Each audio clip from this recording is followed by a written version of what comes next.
بسم اللہ الرحمن الرحیم۔ السلام علیکم۔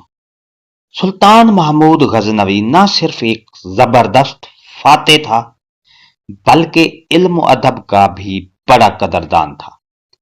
اس کے دربار میں کئی نامور علماء، فقہا، محدثین اور شعراء موجود تھے۔ وہ علم و دین کی ترویج کے لیے علماء کی سرپرستی کرتا تھا اور ان کی باتوں کو غور سے سنتا تھا۔ مشہور علماء جو محمود غزنوی کے دربار سے وابستہ تھے کون کون سے تھے؟ سلطان محمود کی علماء سے عقیدت کیا تھی؟ سلطان محمود علماء کی محفلوں میں بیٹھنے کو باعث فخر سمجھتا تھا اور علمی مباحث میں گہری دلچسپی رکھتا تھا۔ اس نے کئی مدارس قائم کیے اور علمی مراکز کو فروغ دیا۔ وہ شریعت اور اسلامی اصولوں کا پابند حکمران تھا اور اکثر علماء سے مشورہ لیتا تھا۔ سلطان محمود غزنوی کی فتوحات کے ساتھ ساتھ اس کی علمی اور دینی خدمات بھی تاریخ کا ایک اہم حصہ ہے۔ وہ علم دوست حکمران تھا۔ اس نے اپنے دربار میں علماء، فقہا، محدثین، صوفیاء اور شعراء کو خصوصی مقام دیا۔ علم و دانش کے فروغ میں سلطان کا کردار کیا تھا؟ سلطان محمود کے دور میں غزنی کو علم و ادب کا مرکز بنا دیا گیا تھا۔ اس نے مدارس، مساجد اور کتب خانوں کی تعمیر کروائی جہاں فقہ، حدیث، تفسیر اور دیگر اسلامی علوم کی تعلیم دی جاتی تھی۔ اسلامی تعلیمات کی روشنی میں ریاستی امور چلانے کے لیے وہ علماء سے مشورے لیا کرتا تھا۔ البیرونی۔ سلطان نے البیرونی کو ہندوستان کے علوم و مذاہب کا مطالعہ کرنے کے لیے ہر ممکن سہولت فراہم کی۔ البیرونی نے کتاب الہند لکھی جس میں ہندو مت، سنسکرت، فلکیات، ریاضی اور جغرافیہ پر تفصیلی معلومات دی گئی تھی۔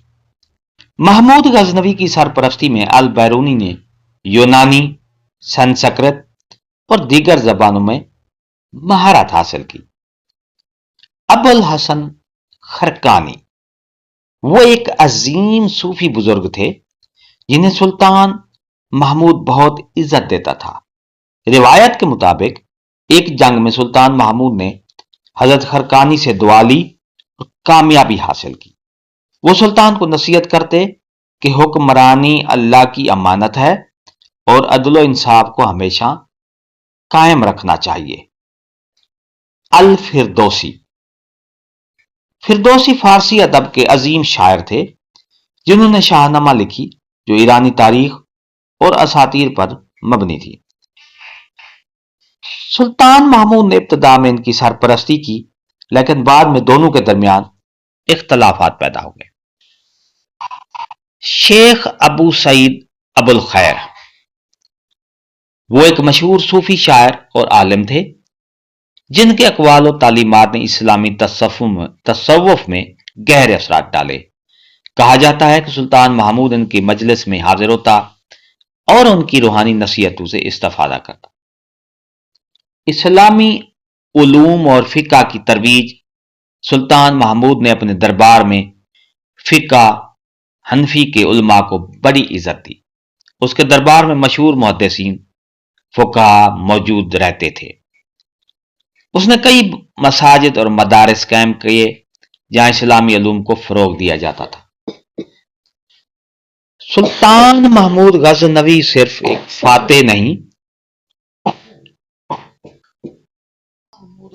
صرف ایک فاتح نہیں بلکہ علم دوست حکمران بھی تھا۔ اس کے دربار میں موجود علماء اور دانشوروں نے اسلامی علم و فن کو ترقی دی جس کے اثرات بعد میں کی صدیوں تک محسوس کیے جاتے رہے۔